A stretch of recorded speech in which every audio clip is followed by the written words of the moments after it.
আমার ভাইরা, আমার বন্ধু,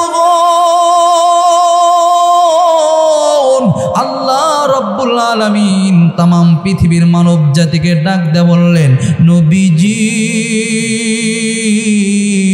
তামাম পৃথিবীর মানব জাতিকে আপনি জানায়া দেন, ওয়াসাইনাল ইনসানা বিওয়ালিদাইহি ইহসানা, আমি তামাম পৃথিবীর মানুষকে ওসিয়ত করলাম, নির্দেশ দিলাম তারা সবাই যেন তার মা বাবার সাথে ইহসান ব্যবহার করে। চিৎকার দিয়ে বলেন সুবহানাল্লাহ। ভাইজান, আল্লাহ রব্বুল আলামিন ইহসান শব্দ কোরআনুল কারীমের মধ্যে বহু জায়গায় আল্লাহ তাআলা বলেছেন। আমার আল্লাহ আরেক জায়গায় ডাক দিয়ে বলেন, ওয়া'বুদুল্লাহা ওয়া লা তুশরিকু বিহি শাইআন ওয়া বিল ওয়ালিদাইনি ইহসানা। আমার বাবাজি, আল্লাহ রব্বুল আলামিন কোরআনুল কারীমের আরেক জায়গায় ডাক দিয়ে বলেন, ওয়া'বুদুল্লাহ, মানব জাতি ওয়া'বুদুল্লাহ, তোমরা আল্লাহর ইবাদত করো, ওয়ালা তুশরিকু বিহি শাইআন ওয়া বিল ওয়ালিদাইনি ইহসানা। ভাইজান, আল্লাহ তাআলা ডাক দিয়ে বলেন, মানব জাতি তোমরা আল্লাহর সাথে কাউকে শরীক করো না। ও বান্দা, ওয়া বিল ওয়ালিদাইনি ইহসানা, আর মা বাবার সাথে ইহসান শব্দ ব্যবহার করো। ভাইজান,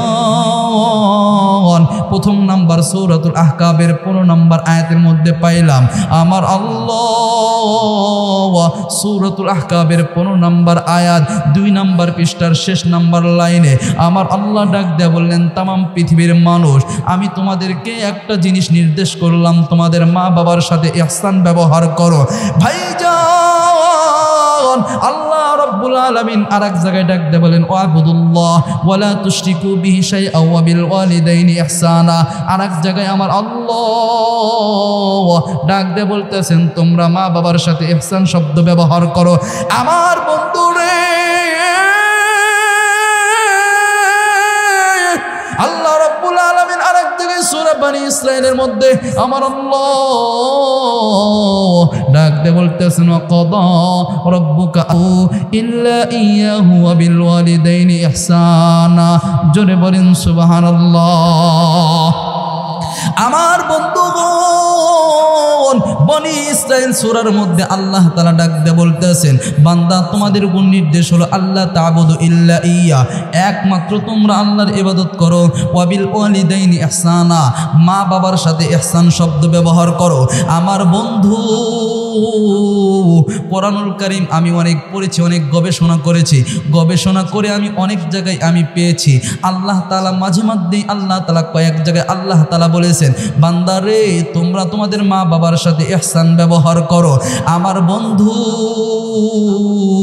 এইবার বলতে পারবেন, হুজুর আপনি তো কোরআন থেকে অনেক জায়গায় বললেন মা বাবার সাথে ইহসান করতে, হুজুর আপনি কি আমাদেরকে একটু বলবেন ইহসান শব্দের অর্থ কি? ও বন্ধু, আমার সিরাজগঞ্জের বাবাজি, ইহসান শব্দের অর্থ আপনাদের সামনে আজকে আমি আলোচনা করে যাব। ভাইজান, কোনো দিক মনোযোগ দিবেন না, বাবাজি আমার দিকে তাকান, দিলটা নরম করে দেন, দেখেন তো 2 চোখের পানি ফালাইতে পারেন কিনা। ও মা বোনেরা রে, পর্দার আড়ালে মা ও বোনেরা, জীবনে বহুত আলোচনা শুনেছেন ভাইজান, অনেক আলোচনা শুনেছেন।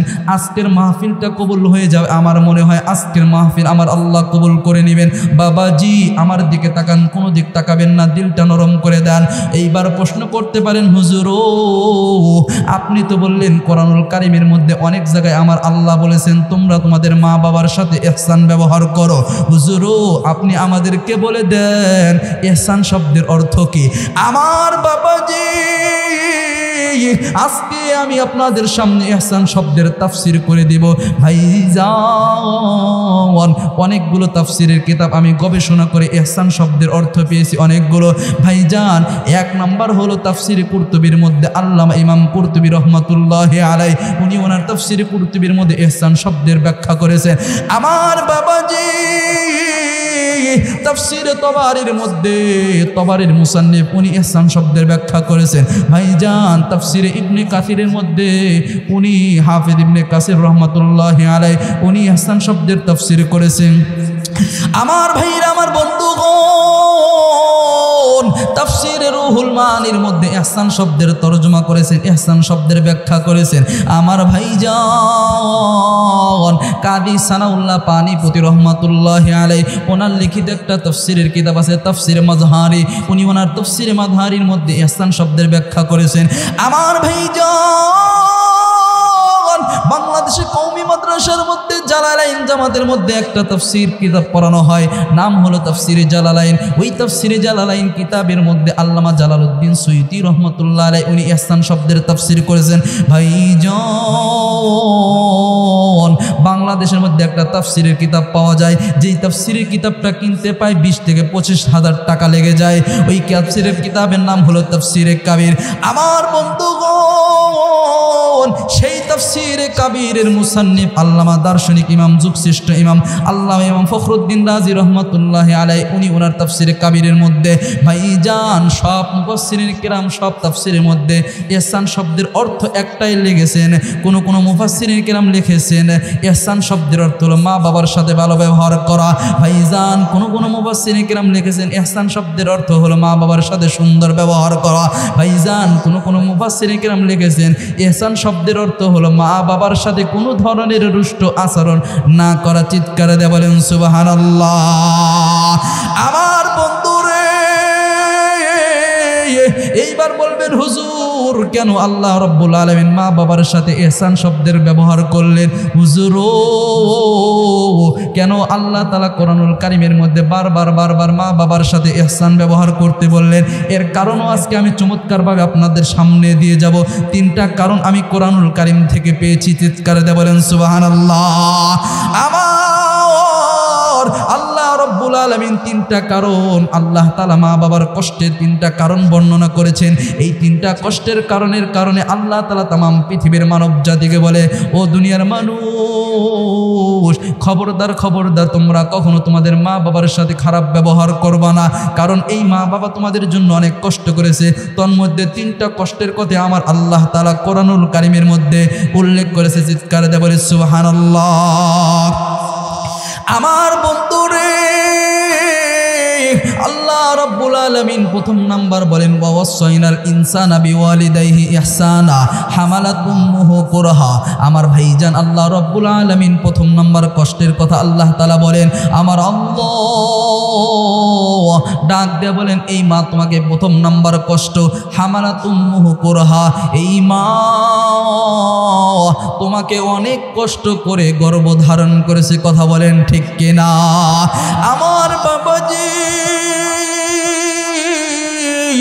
মা যেই মা গর্ভধারণ করে একমাত্র সেই মা জানে গর্ভের কি বেদনা, এছাড়া পৃথিবীর আর কেউ জানে না। কথা বলেন ঠিক কিনা?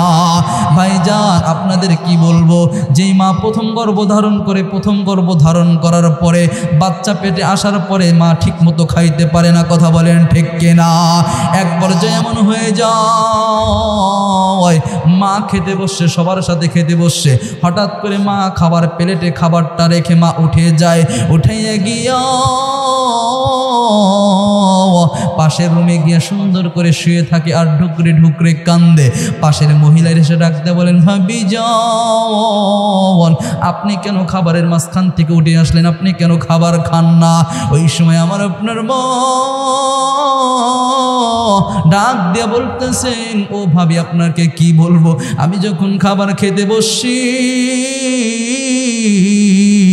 ওই মুহূর্তে আমার পেটের বাচ্চাটা আমার কলিজায় আঘাত করেছে, আমি আর খাইতে পারি না। মুহূর্তের মধ্যেই আমার পেটের বেদনা শুরু হয়ে গেল। এইবার ঢুকরে মা ঘরের মধ্যে কান্দে আর ডাক দেয় বলে, আল্লাহ এই বাচ্চা প্রসব, এই বাচ্চা গর্ভধারণ এত যন্ত্রণা, এর চাইতে বড় মৃত্যুটাই অনেক ভালো। আমার বাবাজি, ও সিরাজগঞ্জের জেলার যুবক ভাইরা, আমার যুবক ভাই পায়ে হাত দিয়ে বলি, রে যুবক আমার দিকে একটু তাকাও, কোনো দিক মনোযোগ দিও না। আজকে দেখো মায়ের কথা শুনে মায়ের খেদমত করতে মন চায় কিনা? ও যুবক, ও যুবক আমার দিকে তাকাও রে যুবক। এই মা বড় নিয়ামত, এই মা বড় দামি সম্পদ। এই মা যেদিন হারাইবি সেই দিন বুঝবি কত বড় নিয়ামত হারাইলে। এর যুবক, তুমি রাষ্ট্রের খবর নেবা বাধা দেই না, কিন্তু তুমি মাঝে মধ্যে মায়ের চেহারার দিকে তাকাও। আমার পয়গম্বর বলেন, মামিন ওয়ালাদিন বারিন, নবী আমার ডাক দিয়ে বলেন, উম্মত, কোন নেককার সন্তান যদি রহমতের দৃষ্টিতে মা বাবার চেহারার দিকে তাকায়, নবী আমার ডাক দিয়ে বলেন, উম্মত, আল্লাহ রাব্বুল আলামিন তার প্রতিটি দৃষ্টিতে উমরা হজের সওয়াব দিয়ে দেয়। আর জোরে বলেন সুবহানাল্লাহ। না না হয় নাই, আর আওয়াজ দিয়ে বলেন না সুবহানাল্লাহ। ভাইজান, নবী আমার ডাক দিয়ে বললেন, উম্মতেরা রে, কোনো বান্দা যদি নেককার সন্তান যদি মায়ের চেহারার দিকে রহমতের দৃষ্টিতে তাকায়, আমার আল্লাহ তার প্রতিটি রহমতের দৃষ্টিতে তাকার কারণে আমার আল্লাহ তার আমল নামায় কবুল হজের সওয়াব লিখে দেয়। সাহাবায়ে কেরাম প্রশ্ন করলেন, নবীজি, কোনো বান্দা যদি তার মা বাবার দিকে প্রতিদিন দৈনন্দিন 100 বার করে তাকায়, নবীজি, তাহলেও কি তার আমল নামায় 100 বারের উমরা হজের সওয়াব দেওয়া হবে? আমার নবীজি ডাকতে বললেন, সাহাবীরা রে, কোনো ব্যক্তি যদি প্রতিদিন দৈনন্দিন 100 বার না 1000 বারও যদি তাকায়, আমার আল্লাহ তার আমল নামায় তার সমপরিমাণ উমরা হজের সওয়াব দিয়ে দেন। এর যুবক, কি হইল রে যুবক, তোমার চোখে কেন পানি আসে না রে যুবক? এর যুবক, মা যেদিন হারাইবি সেই দিন বুঝবি কোন নিয়ামত হারাইলি রে যুবক। মা যেদিন হারাইবি, মা যেদিন মইরা যাইব, মা যেদিন মইরা যাইব, কলিজাটা ছিদ্র হয়ে খান খান হয়ে যাবে। এর যুবক, মা যেদিন মইরা যাইব, পুরা সিরাজগঞ্জ জেলা তছনছ করে তন্ন তন্ন কইরা যদি খোঁজো, মায়ের মতন একজন চেহারার মানুষ মিলাইতে পারবা না। এই জন্য আমার আল্লাহ ডাকতে বলতেছেন, তামাম পৃথিবীর মানুষ, ওয়াসাইনাল ইনসানা বিওয়ালিদাইহি ইহসানা, ও দুনিয়ার মানুষ,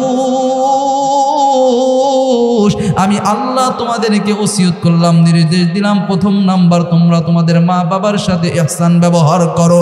1 নম্বর কারণ, হামালাত উম্মুহু কুরহা, এই মা বড় তোমাদেরকে কষ্ট কইরা গর্ভ ধারণ করেছে। কথা বলেন ঠিক কিনা? লা ইলাহা, জোরে লা ইলাহা, আরো লা ইলাহা।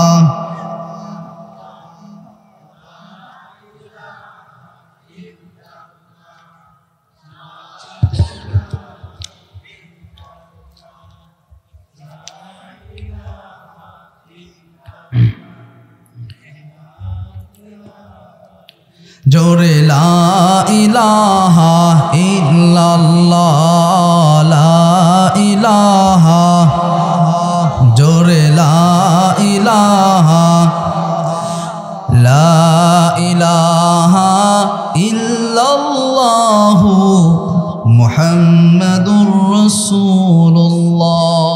সকলেই বলি সাল্লাল্লাহু আলাইহি ওয়াসাল্লাম। আমার ভাইরা, আমার বন্ধুগণ, বলতেছিলাম 1 নম্বর কারণ, আল্লাহ তাআলা বলেন এই মা তোমাদেরকে অনেক কষ্ট করে গর্ভধারণ করেছেন। 2 নম্বর কারণ, আমার আল্লাহ তাআলা বলেন ভাইজান,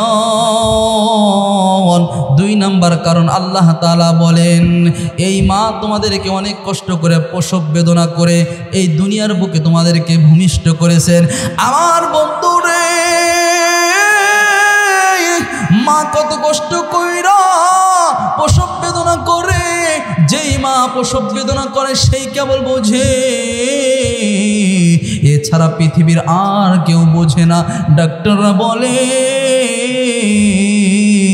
একজন মা প্রসব বেদনা করতে যে যতটা কষ্ট যন্ত্রণা সহ্য করে, পৃথিবীর মধ্যে অন্য কোনো মানুষ এই যন্ত্রণা সহ্য করতে পারে না। এই কারণে দেখা যায়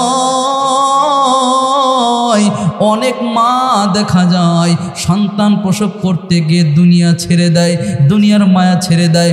অনেক মা এমন আছে মা সন্তান প্রসব করতে গিয়ে মা দুনিয়া ছেড়ে চলে যায়। এর যুবক কি হইল রে যুবক, তোমার চোখে কেন পানি নাই রে যুবক? যুবক রে তুমি কেন মা বাবার সাথে খারাপ ব্যবহার করো? কোন যুবক যেন এখানে বসে আছো, মারে গালি দাও, মারে গালমন্দ করো, কে যেন মার সাথে ভালো ব্যবহার করো না। আজকের মাহফিল থেকে ওয়াদা করে যাও রে যুবক, জীবনে আর কোনোদিন মার সাথে খারাপ ব্যবহার করবে না। ভাইজান আল্লাহ রব্বুল আলামিন বলেন 3 নাম্বার কারণ হলো এই মা তোমাদেরকে অনেক কষ্ট করে গর্ভধারণ করেছে। আমার বন্ধুরে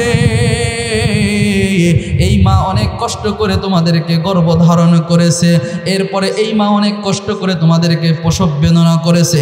ভাইজান মার যখন প্রসব বেদনা উঠে যায় আশপাশের মানুষেরা বলে অবস্থা তেমন একটা ভালো না, এর জলদি জলদি ডাক্তারের কাছে নিয়ে যাও। ভাইজান ডাক্তারের কাছে নিয়ে যাওয়ার পরে ডাক্তার সাহেব ওই মহিলার সব আত্মীয় স্বজনদেরকে ডেকে ডেকে বলে এই মহিলার কোন আত্মীয় স্বজন আসো, আমার কাছে আসো। ডাক্তার ডেকে ডেকে বলে কে আছো আপনজন, কে আছো আপনজন? এই মহিলাকে হয়তো বাঁচানো যাবে, আর না হয় বাচ্চাকে বাঁচাইতে পারবা না। যদি বাচ্চাকে বাঁচাও মহিলাকে বাঁচাইতে পারবা না, আর যদি মহিলাকে বাঁচাও বাচ্চাকে বাঁচাইতে পারবা না। এর যুবক ডাক্তার ডেকে বলে এই মহিলার কে কে আসো আপনজন, তোমরা সাক্ষী দাও, তোমরা সাইন করো, স্বাক্ষর করো। এই মহিলাকে বাঁচানো যাবে না, সন্তানকে যদি বাঁচাতে চাও। এইবার সব মানুষ বলে আমাদের সন্তান লাগবে না, আমাদের মেয়ে থাকলেই হবে। ভাইজান ডাক্তার এক পর্যায়ে ওই মার কাছে গিয়ে বলে মহিলাকে ডাকতে বললেন আপনি একটু বলেন আপনাকে বাঁচাবো নাকি আপনার সন্তানকে বাঁচাবো? ভাইজান এই পৃথিবীর একমাত্র মা, মা তখন ডাকতে বলেন ডক্টর, ও ডাক্তার আমি দুনিয়ার বুকে সূর্যের আলো দেখেছি, চন্দ্রের আলো দেখেছি, এই দুনিয়ার বুকে আমি অনেক হায়াত পেয়েছি। ডাক্তার এখনো পর্যন্ত আমার সন্তান হায়াত পায় না। এ ডাক্তার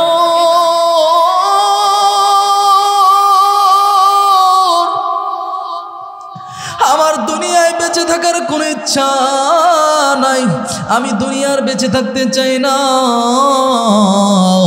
আমার সন্তান এখনো পর্যন্ত দুনিয়ায় আসে নাই। ডাক্তার সাহেব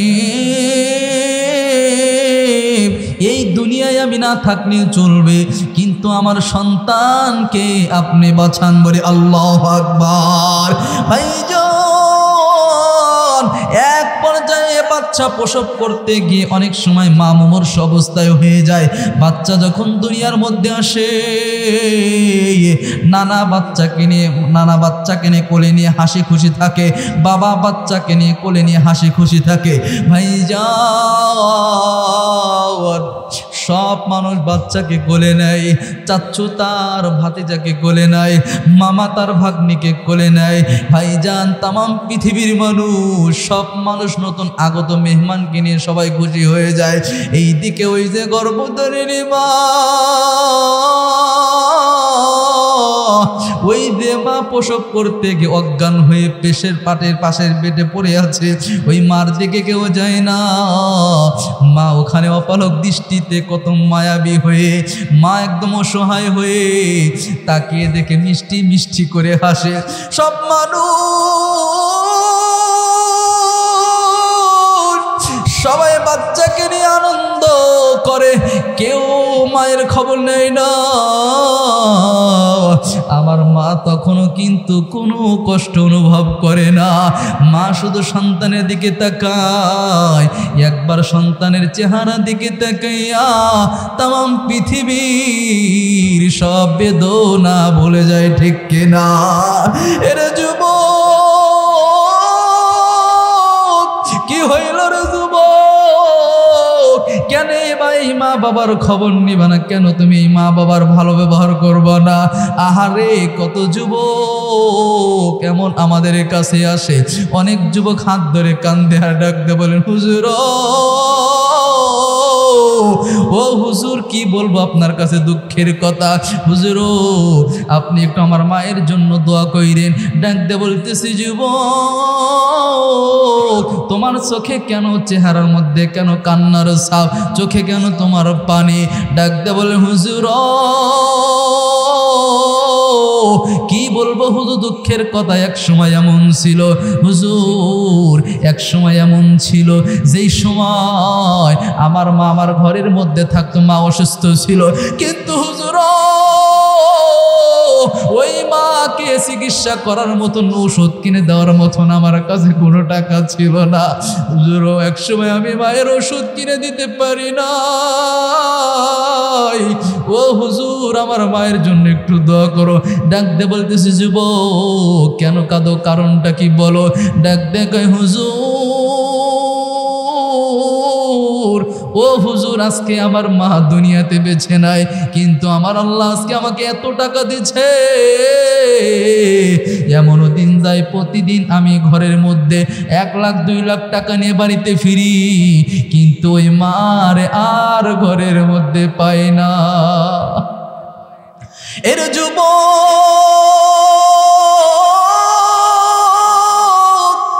পায়ে হাত দিয়ে বলবো, রে যুবক আর মায়ের দিকে কখনো রুষ্ট চেহারার দিকে তাকাইও না, আর মায়ের সাথে খারাপ ব্যবহার করো না। এ যুবক ভাই তোমাদেরকে পা হাত দিয়ে বলে যাই, ওই মা যেদিন হারাইবি পুরো সিরাজগঞ্জ জেলা খুঁজে কিন্তু মারে পাবি না। মা যার বেঁচে নাই তার মতন বড় দুঃখী আর কেউ নাই। বাবা যার বেঁচে নাই তার মতন বড় দুঃখী আর কেউ নাই। মার খেদমত করলে আমার আল্লাহ খুশি হয়ে যায়, কথা বলেন ঠিক কিনা?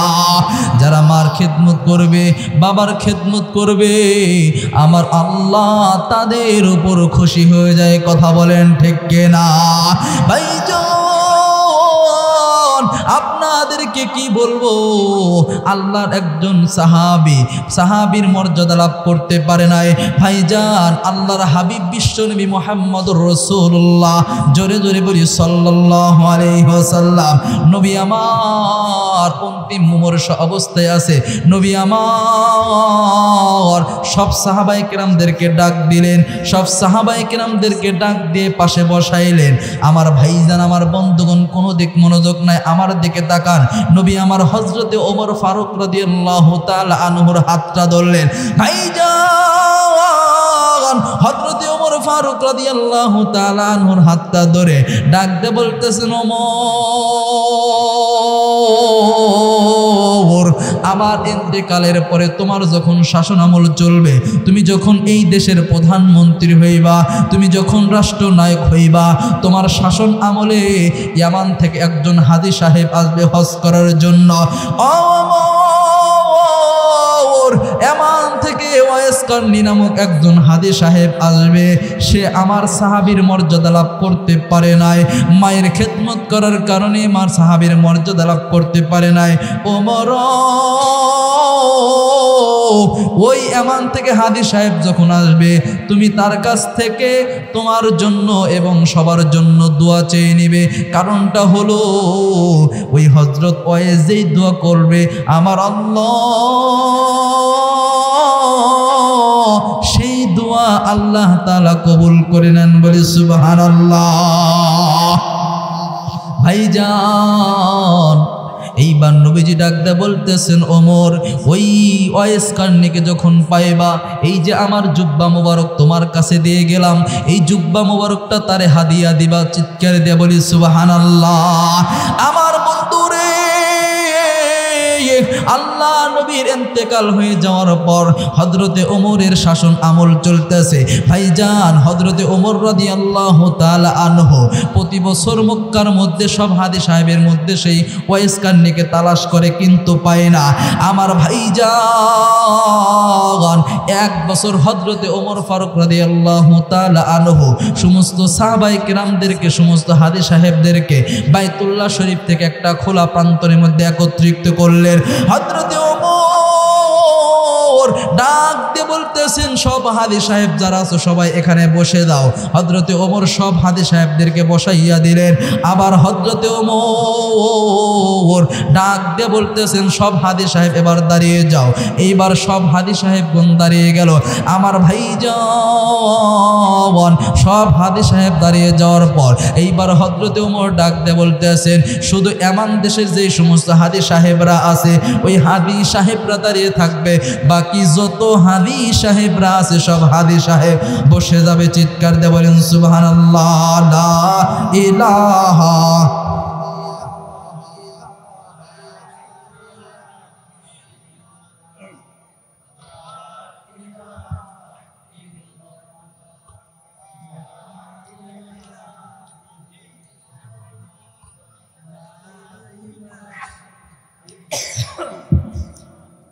জোরে লা ইলাহা, আওয়াজ দে লা ইলাহা, জোরে লা ইলাহা। ভাইজান বহু দূরে মাদিনা, আমরা কেমনে যাব জানি না। বলেন আমার সাথে, বহু দূরে মাদিনা, আমরা কেমনে যাব জানি না। দয়া করো দয়ার আল্লাহ, মায়া করো দয়ার আল্লাহ, পূরণ করো বাসনা। লা ইলাহা, জোরে জোরে আওয়াজ দে বলেন।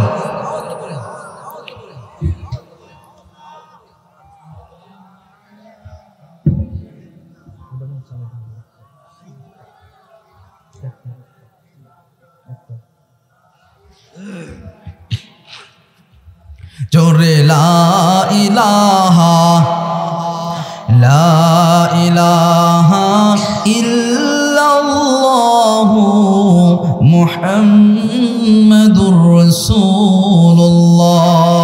জোরে জোরে বলি সাল্লাল্লাহু আলাইহি ওয়াসাল্লাম। আমার বাবাজি হযরতে ওমর ফারুক রাদিয়াল্লাহু তাআলা এইবার কি কাণ্ডটা ঘটাইলেন, সব হাদী সাহেবদেরকে আরাফার ময়দান একত্রিত করলেন, সব হাদী সাহেবদেরকে একটা খোলা প্রান্তরে একত্রিত করলেন। এইবার ডাক দিয়ে বলতেছেন, হাদী সাহেব, এমান দেশের হাদী সাহেবরা বাদ দিয়ে সব হাদী সাহেব বসে যান। এইবার শুধুমাত্র এমান দেশের হাদী সাহেবরা দাঁড়িয়ে আছে, আর বাকি সব হাদী সাহেবগণ বসে গেল। এইবার হযরতে ওমর ফারুক রাদিয়াল্লাহু তাআলা ডাক দিয়ে বলতেছেন, ও এমান দেশের হাদী সাহেব, এইবার তোমরাও বসে যাও। শুধু এমান দেশের মধ্যে মুরাদ গোত্রের কিছু লোক আছে, এই মুরাদ বংশের যেই সমস্ত হাদী সাহেবরা এই জায়গায় হজ করতে এসেছো, শুধু মুরাদ বংশের লোকেরা দাঁড়িয়ে থাকবে, বাকি সব হাদী সাহেবরা বসে যাও। এইবার ইয়ামান দেশে মুরাদ বংশের যেই সমস্ত হাদী সাহেবরা আছে সকলেই বসে গেল। ভাইজান হযরতে ওমর ফারুক রাদিয়াল্লাহু তাআলা আনহু এইবার ডাকতে বলতেছে, ইয়ামান দেশের মুরাদ বংশের কবিলায়ে কর বংশের যেই সমস্ত হাদী সাহেবরা এই বছর হজ করার জন্য এসেছে, শুধু তারা দাঁড়িয়ে থাকো, বাকি সব হাদী সাহেবরা বসে যাও। আমার বাবাজি এইবার হযরতে ওমর যখন নির্দেশ দিলেন, সঙ্গে সঙ্গে ইয়ামান দেশের মুরাদ বংশের সব হাদী সাহেবরা বসে গেল, শুধু কর শাখার বংশের একজন হাদী দাঁড়িয়ে আছে। ভাইজান হযরতে ওমর রাদিয়াল্লাহু তাআলা আনহু ডাক দিয়ে বলতেছেন, ও ভাই তুমি কোন বংশের হাজী?